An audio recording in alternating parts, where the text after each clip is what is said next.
This video will make you poop your pants because it's a poison build and it will give you poisoning. What's up, everybody? I'm Scrub the Tarnished. I am a Elden Ring invader. Wait a second. Something... This isn't right. I think I'm the wrong color. I think I accidentally got spawned in as a blue. So, what do we do when you're an invader and you have indoctrinated yourself into invader culture and you get spawned as a blue? Well, here's what I do. I just like to watch. I don't like to hurt the invaders. So I accidentally got spawned in as a blue here, and there's nothing to commentate about that except I guess I'll fight the Erdtree avatar. These guys are pretty boring to fight when you fight like 10 of them in one playthrough. So yeah, and plus if I get look, why would the host be a wizard? I do not know. So we obviously gotta go quote-unquote kill the wizard. But even as a blue, we successfully helped the invader win. Because I'm just so good.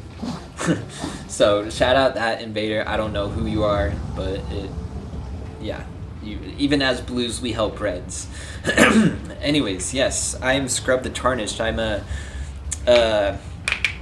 intermediate Elden Ring invader. I've been doing this for about a year now. This is a level 90 poison build. Level 90 has been super fun to invade because I feel like it's a lot more balanced compared to meta level invasions. So expect more level 90 builds. I think I might respec pretty soon and then like make this build focus on the use of like the Eocade sword, the smaller one, not the great sword. Because I started this guy out as a bandit, so you start with like a decent amount of Dexterity and Arcane, and I'm assuming that's what the Regalia of Eocade scales off of. So, and then after I'm probably gonna make a showcase video of that, and then probably respec this guy to just be like a level 90 like Dex bleed build. But I do have some bleed weapons on this build in case I need to be mean and just need to quickly delete someone.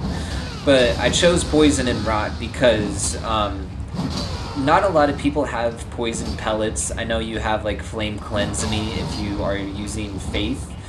Like that guy had the incantation to heal himself, but at the same time, actually I don't even know what he casted. But either way, it's fun to use poison because it adds a lot of pressure to the build and to the combat as well. And people don't really, and once people are like Scarlet Rotted, they just start panicking. And I love seeing it. It's so maniacal to just love watching people panic when they're poisoned or rotted.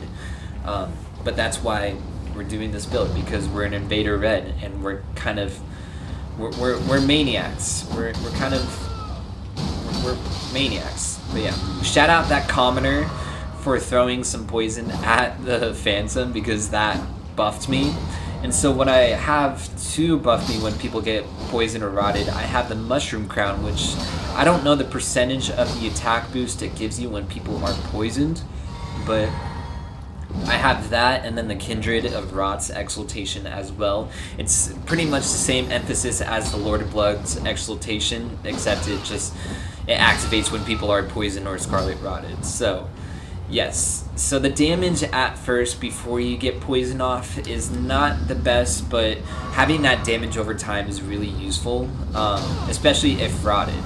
I have an Antspur Rapier with Poison Mist, and it's bleed infused, so it can proc 3 different statuses at the same time. So if people are poisoned and rotted at the same time, that's just straight, it's mean, and people panic. You'll see at the end of this invasion I was able to get those 2 stat procs off on this host. Yeah, I said in the last video, people just love walking into the poison cloud when I cast Poison Mist. I know there's an incantation form of that Ash of War as well, but like people avoid that because they see like the incantation cast animation, they think, oh, nope, I'm good. I would rather not walk into that. But when it comes to the Ash of War, it's completely different, which I do not understand why. And so it's just this is my main weapon, and then I have another Antspur with with Poison Moth Flight, which will kind of like poison. I don't really know how that Ash of War works. It like poisons a player, but it also does the amount of damage like an entire poison bar would do. Like you see that frostbite bar, how it's full. Imagine that with poison, and then add the damage over time. It would do as the poison bar decreases. It's hard to explain. Just use it for yourself. But yeah, I feel like the game has been very kind to me as of lately. Like I was kind of in a weird spot there, going back and forth, because these two players were very good at staying next to each other, so it was kind of hard to find an opening. So shout out that that Abductor Virgin for helping me out there and causing some extra pressure. I have Madness Warming Stones because it's just, if people don't have the Madness ending, then they're gonna get Madnessed, and it's just extra chaos to the formula. So Stormcaller is a really good Ash of War to have. It's the equivalent of having the Thunderhawk Axe or the Thunderstorm Axe, I forgot, but just without the lightning damage. So I can poison and bleed people, especially with that halberd as well. It's really good occult infused, so I'm sure once I do like the Dexterity or like the Arcane build at level 90 with this guy, I'll probably just occult infuse it and just make people bleed.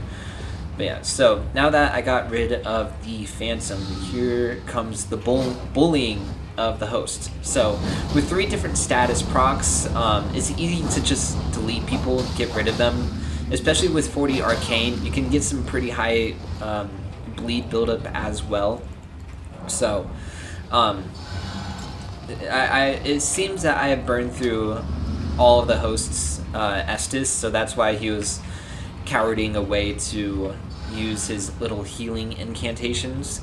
He had 1 slot and he used a healing incantation instead of Flame Cleanse me, so I would let him I would make him hopeful for just a moment and then interrupt his healing, because he thought he had a chance with getting those heals off, but alas he was not. So once players are Scarlet Rotted and Poison, I just love to stay in front of them to let the Poison and Rot do the work and let that finish and kill the player.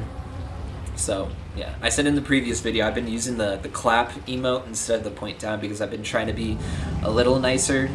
There's only like very little circumstances where you can use the point down, and I'm not that mean.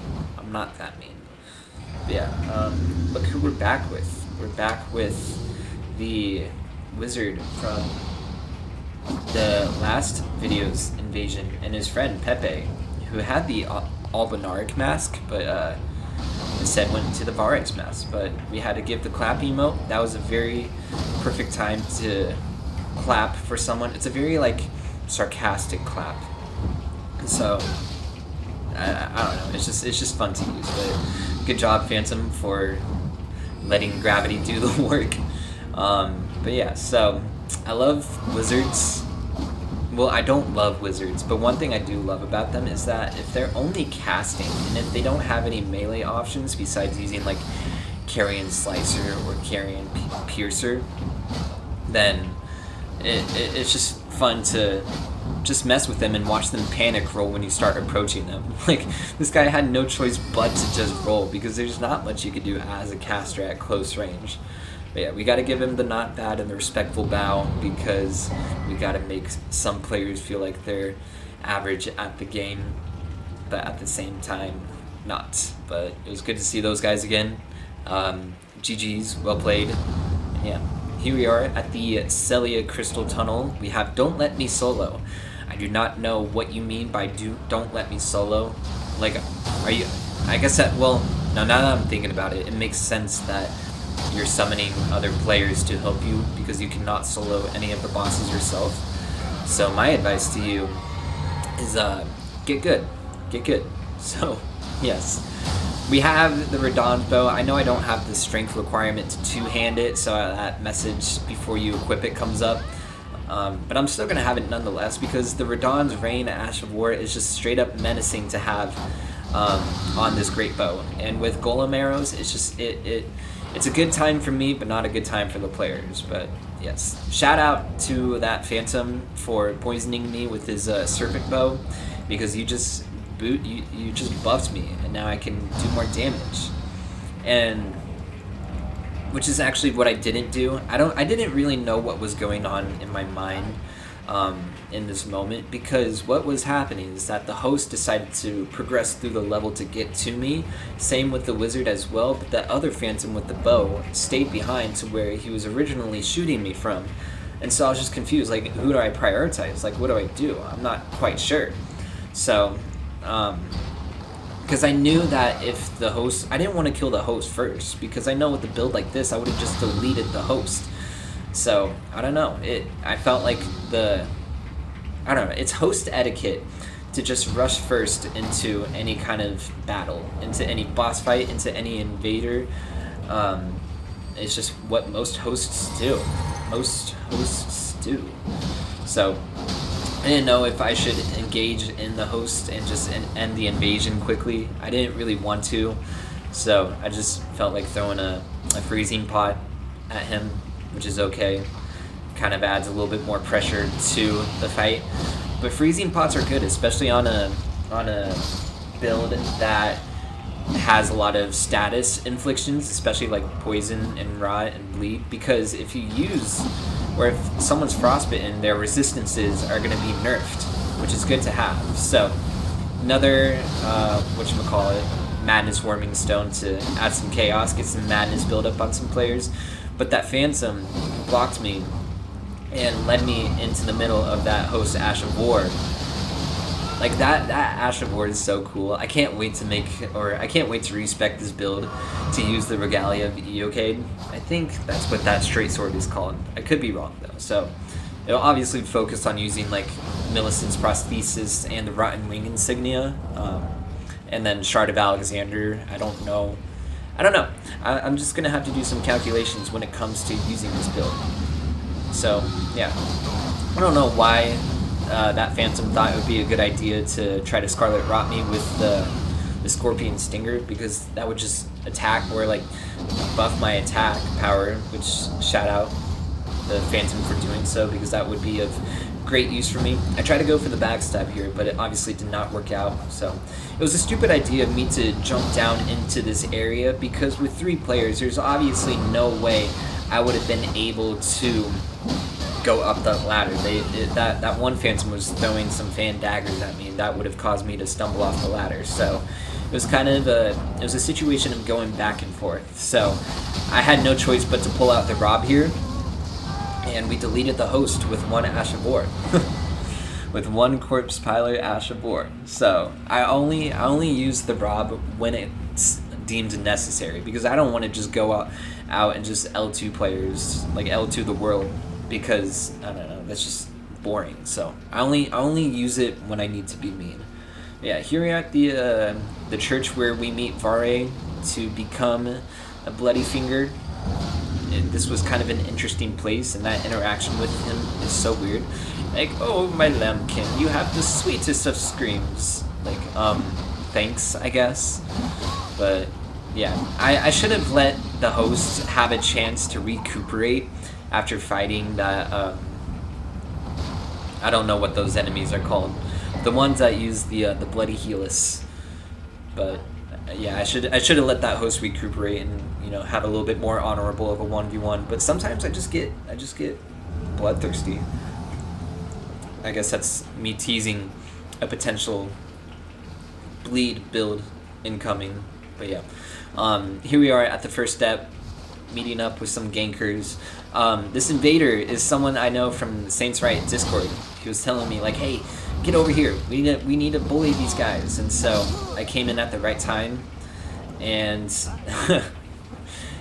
hence the bullying part, because the Phantom all F4'd. So shout out that Phantom for being bad. Get good. But also screw you for not allowing us to refill our Estus in our blue. But it is what it is. So now this guy was just calling in some co-opers. Little did they know that they were going to be ganks. But this host had a weird build. This was the second invasion that I had with them. The first time I ran into this guy, he was like just death blighting people. But I don't know, death blight is really hard to, you know, proc, especially in PvP. It's like one of the worst status inflictions. Same with using fist weapons. I'm the worst when it comes to using them, so it is what it is.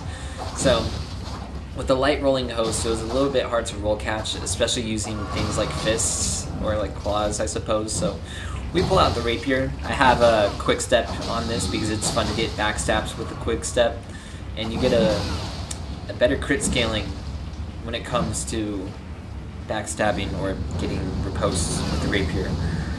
Frostbot's really good to use if someone is using a zoning incantation like that. So we were talking in the Discord about using like a spectral lance in PvE. It has really good poise damage, but I thought it was an appropriate time to let that Ash of War shine. We get the spectral lance kill, which I've never gotten a kill with, and we give the host the not bad. Shout out Ryan from the Saint Riot Discord. We did it. So yeah, that's the video. I hope you guys enjoyed the video. Like and subscribe. Let me know down in the comments what builds you would like me to showcase next, and I'd be more than happy to. But yeah, here are the stats. 40 Arcane, which is the emphasis, and then the minimum strength and dex requirements to wield the weapons. As much health as I can possibly get. And yes, so that was the video. I hope you enjoy with whatever you're going to do after you're done watching this, which is right about now. And so I love you, and be good to yourselves. Okay, bye.